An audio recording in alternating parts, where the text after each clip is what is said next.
Alright. Hello. What's up? So a friend gifted me this game, Sakura Angels. Thing is, I've already seen what the series has to offer, and I'm not exactly sure I should be playing this. I am pretty sure I don't have the sexual hunger to play this game, but you know what? Let's just go with the flow. Alright. Oh, Fade to Black, that's nice.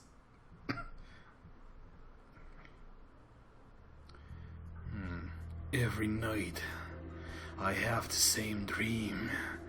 Every night I'm always brought back to this place without fail.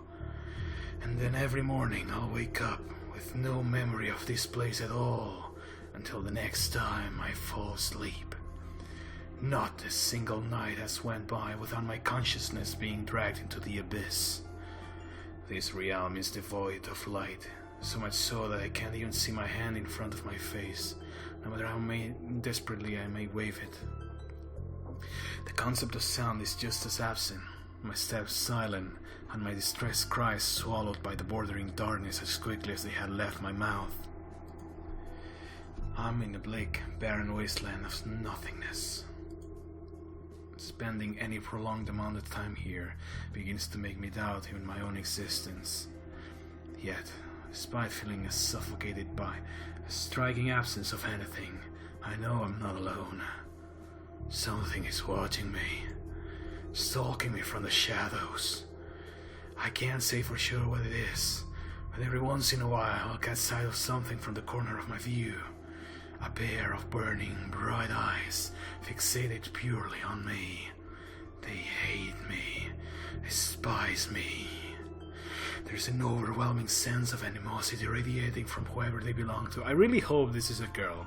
Like, I really hope I have to do this voice from now on. Shit.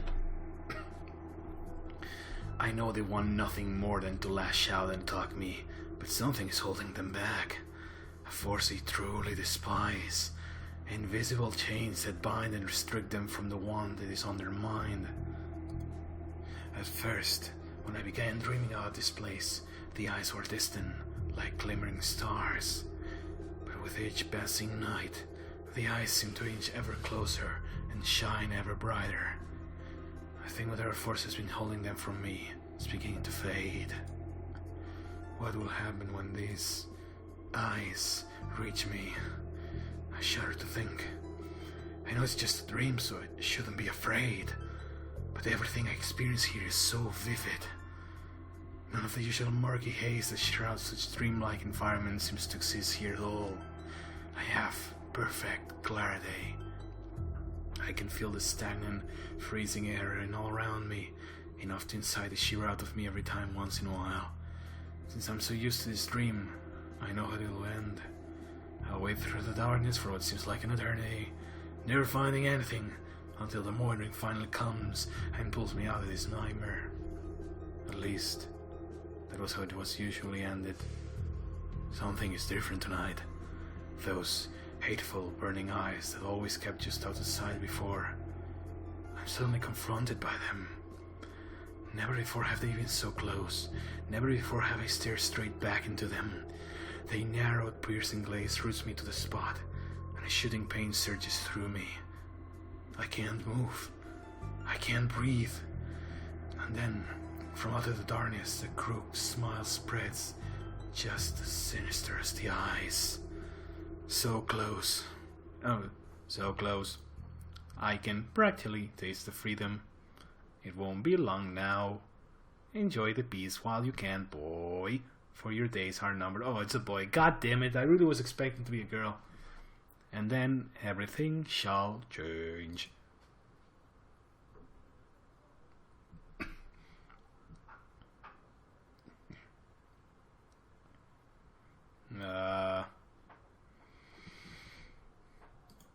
Oh. Ugh. My head is killing me. Those morning migraines are the worst. Every morning without fail, I always wake up to sensation not unlike my skull being pounded by a jackhammer.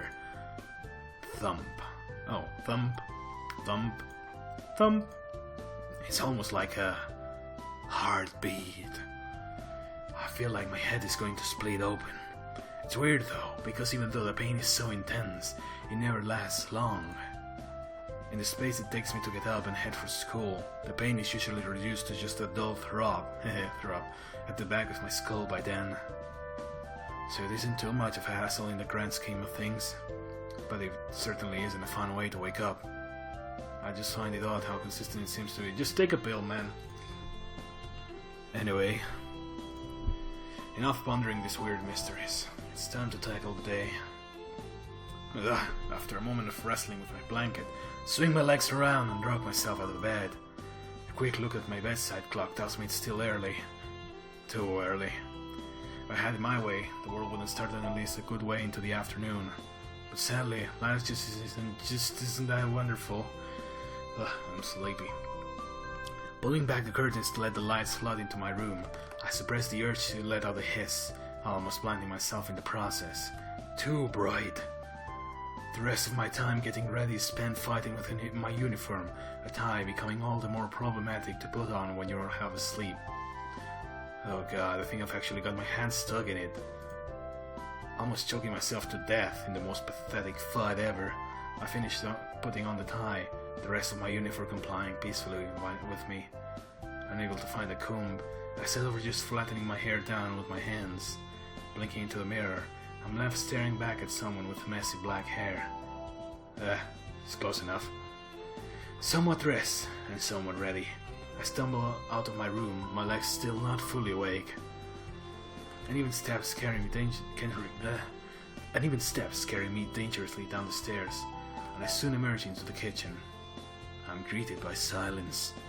The kitchen is empty, a familiar scene for me. My parents are what you might call workaholics.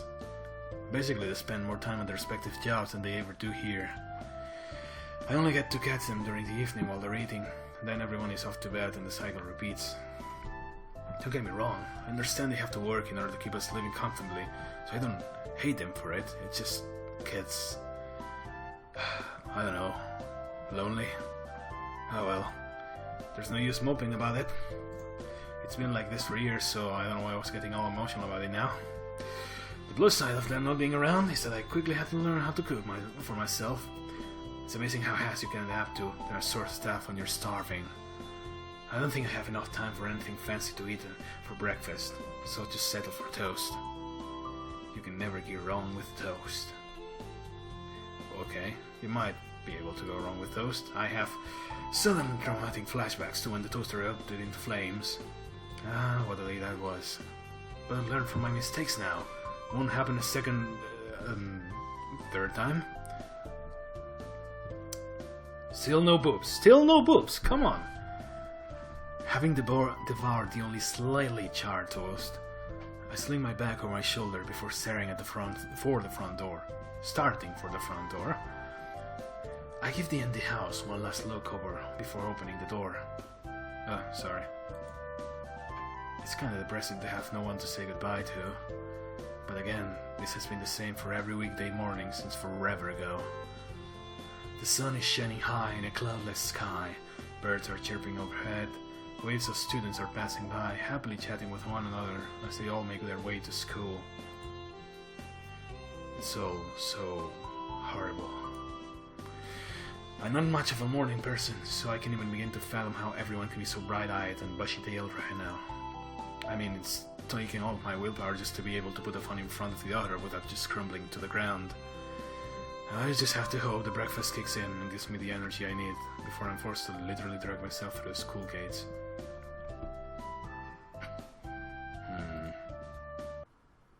Oh. While keeping my head down and my eyes glued to the ground as I soldiered on, I suddenly noticed that the vibrant atmosphere from before is gone. Like, literally gone. Like I pressed the mute button. Something. Silence has completely taken over. My steps, the only thing making any noise. The air is still. That's a bit strange. Bringing my head up, I met with an unsettling sight. Sakura Metal Industries.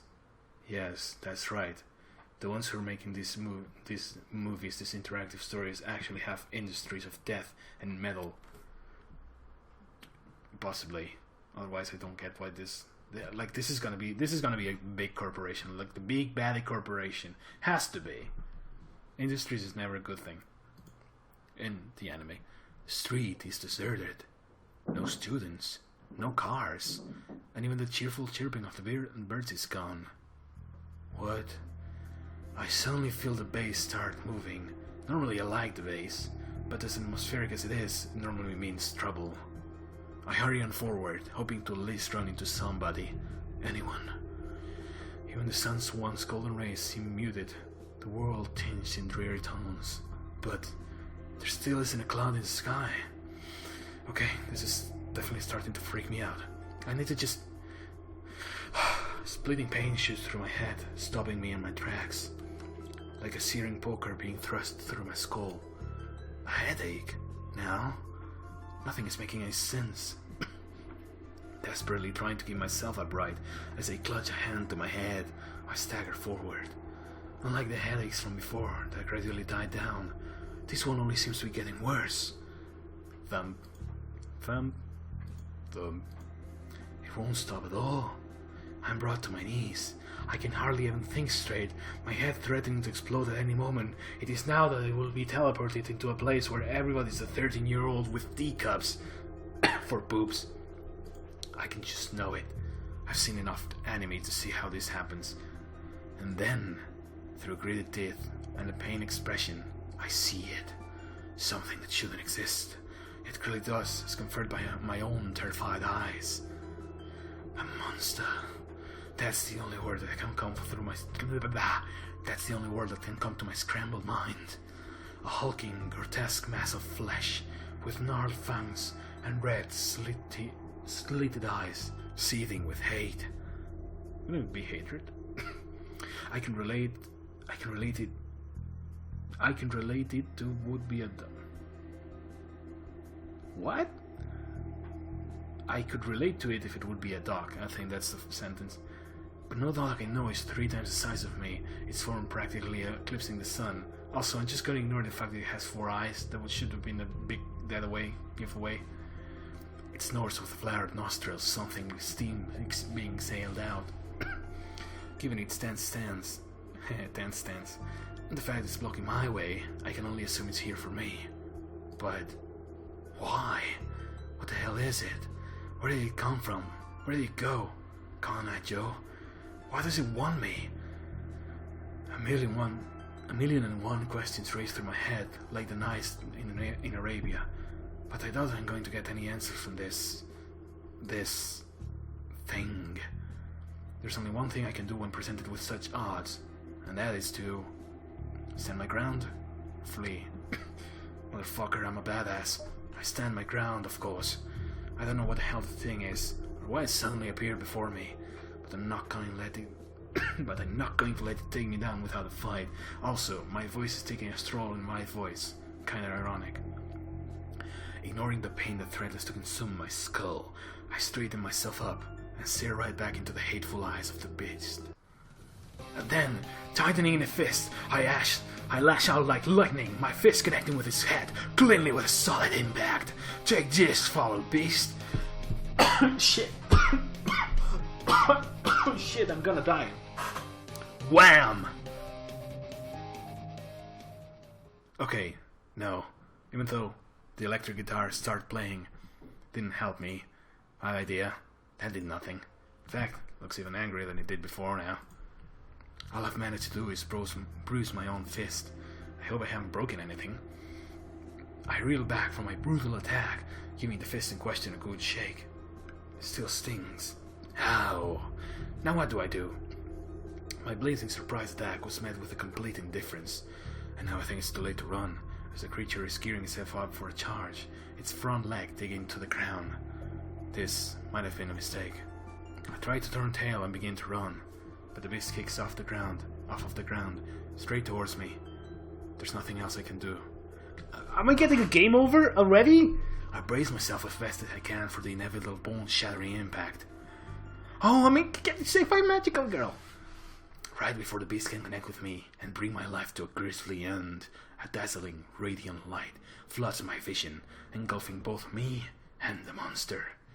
The beast stops in its tracks, a guttural cry escaping it before it vaporizes before my eyes.